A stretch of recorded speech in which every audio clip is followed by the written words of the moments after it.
Assalamualaikum warahmatullahi wabarakatuh. Perkenalkan, nama saya Juliatun E01231139, kuliah di Universitas Nahdlatul Ulama Kalimantan Barat. Video ini dibuat untuk menjawab pertanyaan UTS yang diberikan oleh Bapak Rosyadi selaku dosen Makul Kepemimpinan. Soal yang pertama yaitu jelaskan pengertian kepemimpinan menurut buku ini. Mengapa kepemimpinan tidak hanya tentang posisi tetapi tentang pengaruh dan tanggung jawab? Sertakan contoh nyata dalam organisasi atau lingkungan sosial. Jawabannya, kepemimpinan adalah sebuah proses di mana seorang individu mempengaruhi sekelompok orang untuk mencapai tujuan bersama. Ini menurut Peter Ginnerhorst. Artinya, kepemimpinan bukan sekadar jabatan, tetapi proses sosial dinamis yang melibatkan pengaruh, interaksi, dan tanggung jawab moral. Lalu menurut John C. Maxwell, kepemimpinan adalah pengaruh, tidak lebih, tidak kurang. Lalu di sini Stephen R. Covey menyebutkan bahwa kepemimpinan adalah mengkomunikasi nilai dan potensi orang lain dengan begitu jelas sehingga mereka dapat melibatkannya pada diri mereka sendiri. Dari berbagai pandangan ini menyimpulkan 4 unsur utama kepemimpinan sejati. Yang pertama, pengaruh, artinya kemampuan menggerakkan orang tanpa paksaan.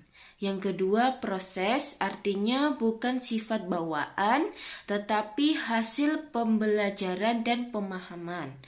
Yang ketiga, tujuan bersama, artinya kepemimpinan diarahkan pada visi yang menguntungkan banyak pihak. Yang keempat, tanggung jawab, artinya pemimpin memikul keberhasilan dan kegagalan timnya. Jadi, seseorang bisa memiliki jabatan tinggi tanpa menjadi pemimpin sejati, karena kepemimpinan diukur dari pengaruh positif dan tanggung jawab moralnya, bukan dari posisinya. Mengapa kepemimpinan bukan sekadar posisi? Leadership is a choice, not a position. Ini menurut Stephen Covey. Hal ini berarti kepemimpinan adalah pilihan dasar untuk memberi pengaruh positif.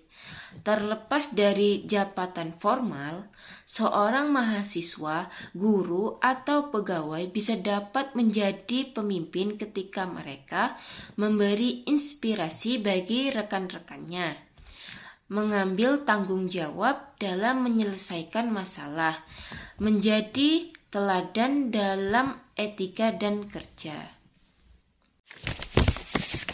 Selanjutnya, contoh nyata dalam organisasi atau lingkungan. Di sini ada 3, yaitu yang pertama Satya Nadella, CEO Microsoft, menyebut Nadella sebagai contoh pemimpin transformasional yang mengubah budaya Microsoft dari kompetitif internal menjadi kolaboratif dan inovatif dengan empati dan pemberdayaan. Ia tidak hanya memimpin karena jabatan CEO, tetapi karena pengaruh dan tanggung jawabnya terhadap perubahan budaya organisasi. Yang kedua, pemimpin UMKM lokal, pemilik kedai kopi lokal yang berhasil karena mampu memotivasi karyawan, menciptakan pengalaman pelanggan yang unik, dan tetap rendah hati. Ia menjadi pemimpin bukan karena titel, tetapi karena mempengaruhinya dalam menumbuhkan tim kecilnya. Yang ketiga, lingkungan kampus dan komunitas. Seorang mahasiswa yang memimpin proyek kelompok dengan adil, mendengarkan ide teman-temannya, dan membantu anggota yang kesulitan.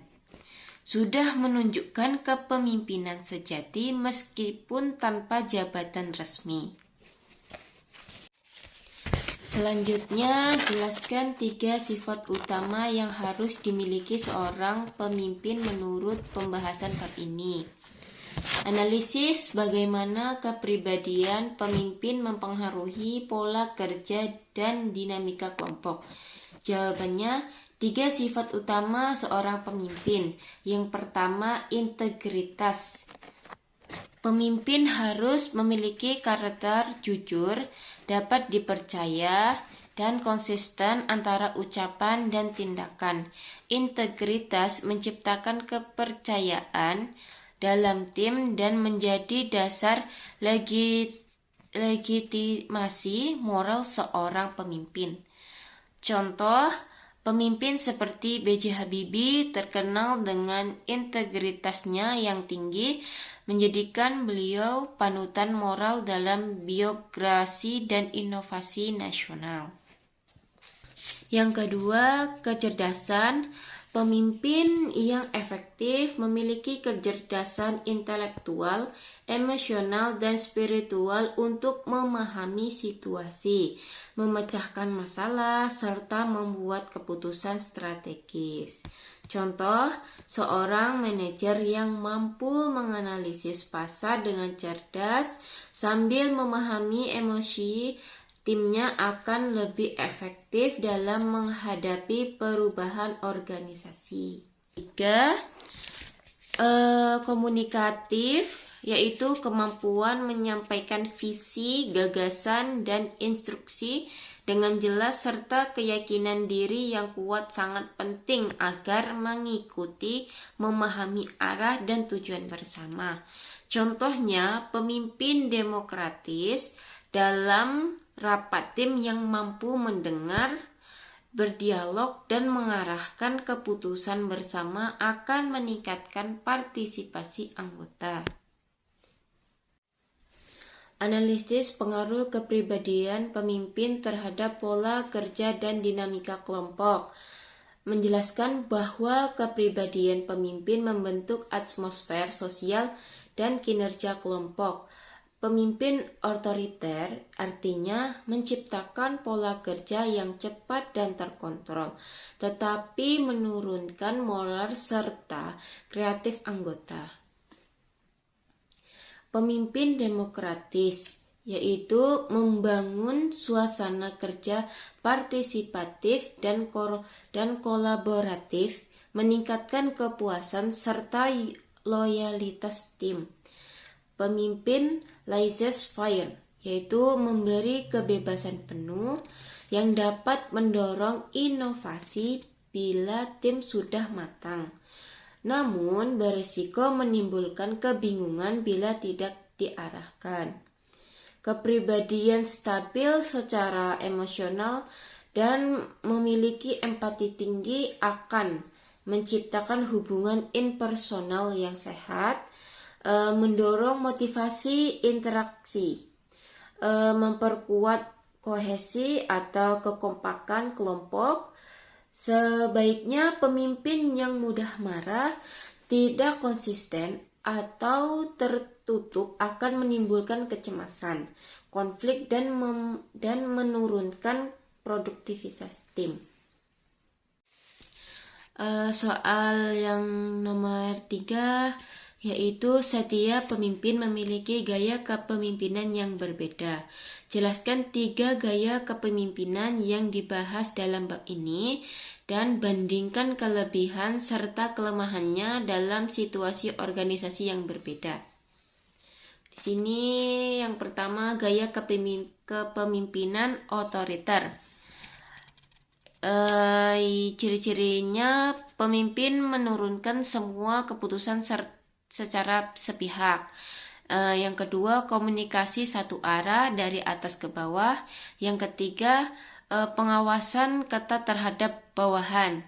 Yang terakhir slogan khas, yaitu lakukan apa yang saya perintahkan. Kelebihan yang pertama, kecepatan dan tegas dalam pengambilan keputusan. Cocok untuk kondisi krisis, maksudnya situasi darurat atau organisasi dengan anggota yang belum berpengalaman. Yang kedua, menjaga disiplin tinggi dan keteraturan kerja. Kelemahan pertama, menurunkan moral dan kreativitas bahwa karena mereka tidak dilibatkan dalam proses keputusan. Yang kedua, menimbulkan ketergantungan pada pemimpin dan potensi konflik tersembunyi. Cocok digunakan dalam lingkungan militer, pabrik, atau saat menghadapi situasi mendesak yang memerlukan kepatuhan penuh dan keputusan cepat. Gaya kepemimpinan demokratis. Ciri-cirinya yang pertama, pemimpin melibatkan anggota tim dalam pengambilan keputusan. Yang kedua, komunikasi dua arah dan terbuka. Yang ketiga, pemimpin berperan sebagai fasilitator dan pembimbing. Yang keempat, yaitu slogan khas. Apa pendekatan kalian? Kelebihan yaitu meningkatkan partisipasi, moral, dan loyalitas anggota karena mereka merasa dihargai. Yang kedua, kualitas keputusan lebih tinggi karena banyak ide dan perspektif dipertimbangkan. Yang terakhir atau yang ketiga yaitu kohesi tim kuat dan keberlanjutan organisasi terjaga. Kelemahan pertama, proses pengambilan keputusan bisa lebih lambat. Kedua, tidak cocok dalam situasi krisis yang menuntut kecepatan tinggi. Cocok digunakan dalam organisasi kreatif, lembaga pendidikan, atau tim proyek dengan anggota yang kompeten dan memerlukan kolaborasi. Yang nomor 3, gaya kepemimpinan laissez-faire. Ciri-ciri yang pertama, pemimpin memberikan kebebasan penuh kepada anggota dalam menentukan keputusan dan cara kerja. Yang kedua, minim arahan dan pengawasan.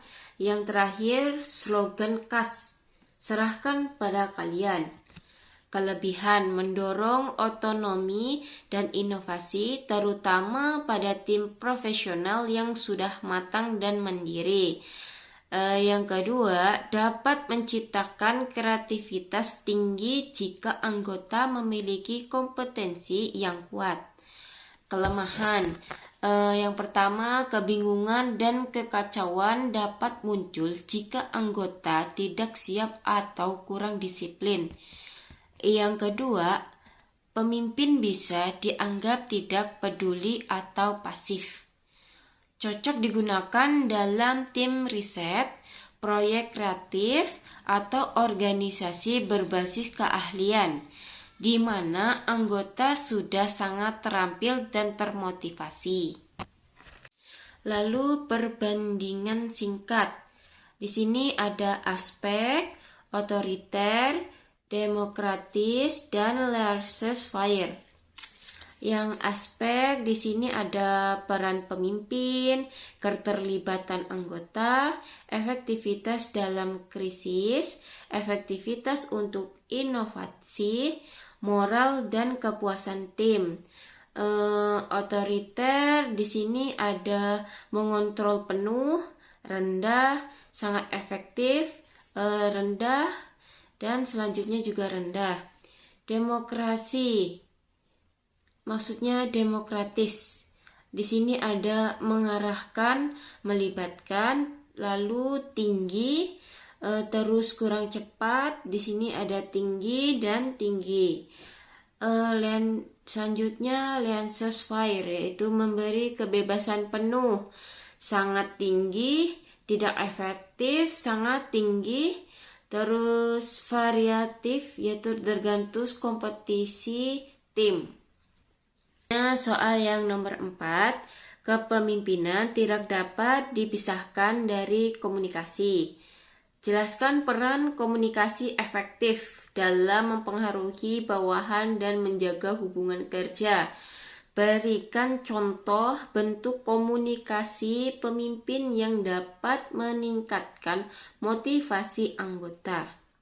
Jawabannya, yang pertama, peran komunikasi efektif dalam kepemimpinan. Di sini yang pertama, menyampaikan visi dan arahan yang jelas. Komunikasi memungkinkan pemimpin menjelaskan tujuan, strategi, dan harapan organisasi secara transparan. Tanpa komunikasi yang efektif, bawahan akan bekerja tanpa arahan yang sama. Contoh pemimpin yang menjelaskan rencana kerja dengan jelas dan melibatkan anggota dalam diskusi akan menumbuhkan rasa memiliki terhadap visi organisasi. Yang kedua, membangun kepercayaan dan hubungan yang harmonis. Komunikasi dua arah, di mana pemimpin tidak hanya berbicara, tetapi juga mendengarkan, membentuk hubungan yang penuh saling percaya. Keterbukaan ini menciptakan suasana kerja yang aman secara psikologis. Contohnya, pemimpin yang rutin berdialog dengan anggota, menanyakan pendapat atau kendala mereka, akan memperkuat rasa kebersamaan dan loyalitas. Yang ketiga, meningkatkan motivasi dan semangat kerja. Kata-kata pemimpin memiliki kekuatan emosional.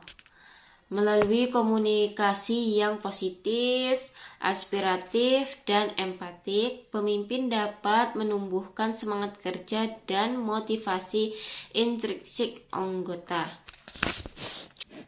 Contoh, ucapan penghargaan sederhana seperti "Saya bangga dengan kerja keras kalian minggu ini" dapat meningkatkan kepercayaan diri dan komitmen bawahan.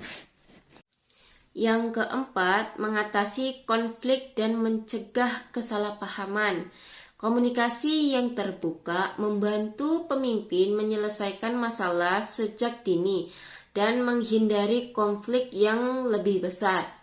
Contoh, dalam situasi ketegangan anggota, pemimpin yang memfasilitas dialog akan menjaga keharmonisan tim. Komunikasi pemimpin yang meningkatkan motivasi anggota. Di sini yang pertama, komunikasi apresiatif. Pemimpin memberi pengakuan atas kepercayaan anggota sekecil apapun. Contoh, ide kamu sangat membantu tim mencapai target bulan ini. Hal ini meningkatkan rasa dihargai dan memperkuat motivasi intrinsik. Yang kedua, komunikasi inspiratif. Pemimpin menggunakan cerita, visi, dan semangat untuk menambahkan makna kerja yang lebih besar. Contoh, seorang kepala sekolah yang berkata, "Kita bukan hanya mengajar pelajaran, tetapi sedang membentuk masa depan bangsa," akan menumbuhkan semangat dedikasi guru. Yang ketiga yaitu komunikasi empatik dan mendengarkan aktif. Pemimpin yang mau mendengarkan keluhan atau ide anggota tanpa menghakimi menciptakan suasana psikologis yang aman. Contoh, manajer yang menyediakan waktu open time mingguan untuk mendengarkan ide dan kendala timnya. Lalu yang keempat, komunikasi persuasif dan memberdayakan. Pemimpin menggunakan komunikasi untuk mendorong kemandirian dan kepercayaan diri anggota. Contoh, saya percaya kamu bisa menyelesaikan proyek ini dengan baik. Coba kamu rencana strateginya dan kita bahas bersama minggu depan. Itulah tadi 4 soal yang diberikan oleh Bapak Rosadi selaku dosen Makul Kepemimpinan. Bila mana ada kesalahan dalam menjawab, Juliatun mohon maaf. Saya akhiri. Wassalamualaikum warahmatullahi wabarakatuh.